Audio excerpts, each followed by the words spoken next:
Ang pang-apat na araw ng aming renovation. Ito na guys, ang pang-apat na araw. Ikinikabit na yung mga cabinet at saka yung bed. Inaayos na yung bed. Ayan o. Dito, itong part na ito, lagyanan ko ng aking luggage. Siguro naman, kasya yung malaking luggage ko dyan. Ayan talaga ang kwan. Sinabi na amo noon, kaya alam ko na. Bed ito guys, bed. Ayan, yung dalawang drawer doon. Ayan o, hanggang doon sa dulo. Hanggang sa ceiling yung cabinet. Naglalagay na sila ng cabinet, umalis lang sila at bumili ng at kumain ng lunch. Ito yung bed ng alaga ko. Hindi nila pinalitan yung kwan, yung ay! Ayan. Nasira na. Naku, nasira na. Ayan Naku, may gas-gas na Paala na sila dyan. Oh no. Ayan, ito yung pang ko.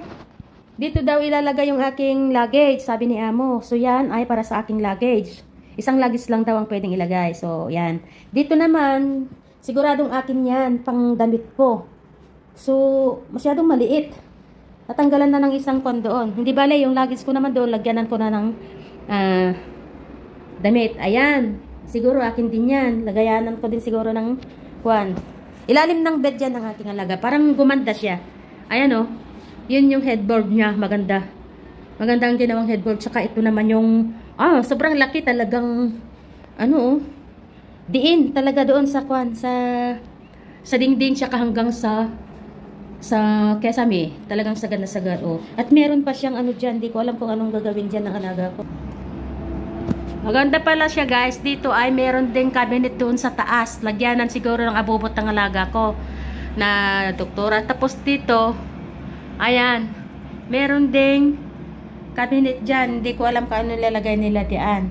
May cabinet dyan na manipis.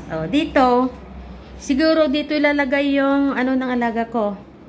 Yung table niya. Study table niya siguro dyan. Ayan guys, medyo makahinga-hinga na ako ng medyo maluwag-luwag. Kasi natanggal na yung problema ko dyan sa sala. Nakakalakad na ako ng matiwasay sa loob ng bahay. So yan guys, ang update ko ng pagre-renovate namin. So yan, inalergy ang aking ilong.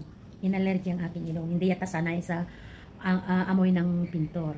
Kaya nilagnat din ako sa amoy siguro. Parang hindi kinaya ng aking ilong. Nilagnat ako. So yan guys, thank you for watching sa aking pagpaparenovate, pagpapatrabaho. Kasi iniwan ako ni amo.